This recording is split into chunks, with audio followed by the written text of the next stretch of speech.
ये कहानी एक छोटे से गांव की है, जहां एक परिवार रहता था।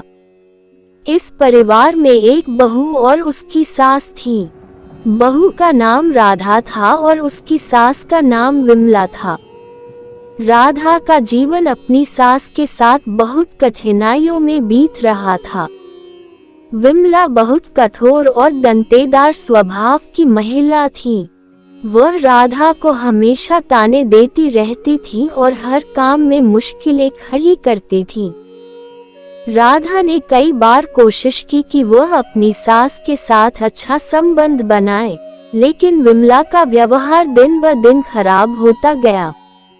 एक रात, जब राधा घर के कामों में व्यस्त थी, उसने सुना कि सास की आवाज कुछ अजीब सी आ रही थी।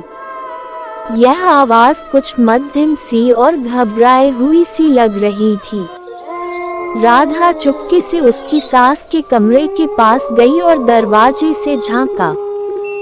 वह देखती है कि विमला अपने कमरे में एक अजीब सी मुद्रा में खड़ी थी और उसकी आंखें पूरी तरह से लाल हो चुकी थी। राधा डर के बजाय अंदर घुसी और देखा कि विमला अचानक से चुड़ैल बन गई थी। उसकी सास ने एक काले जादू के प्रभाव से अपनी रूप बदल दिया था। राधा के सामने सास का असली रूप आ चुका था। सास ने राधा को देखते हुए, तुमने मुझे पहचान लिया है।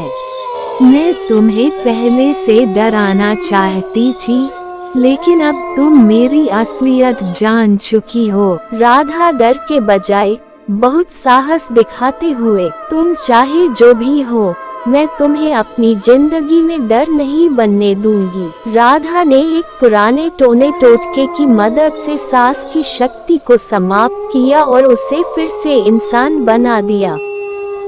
सास ने अपनी गलती को समझा और राधा से माफी मांगी। इस घटना के बाद दोनों का रिश्ता बदल गया।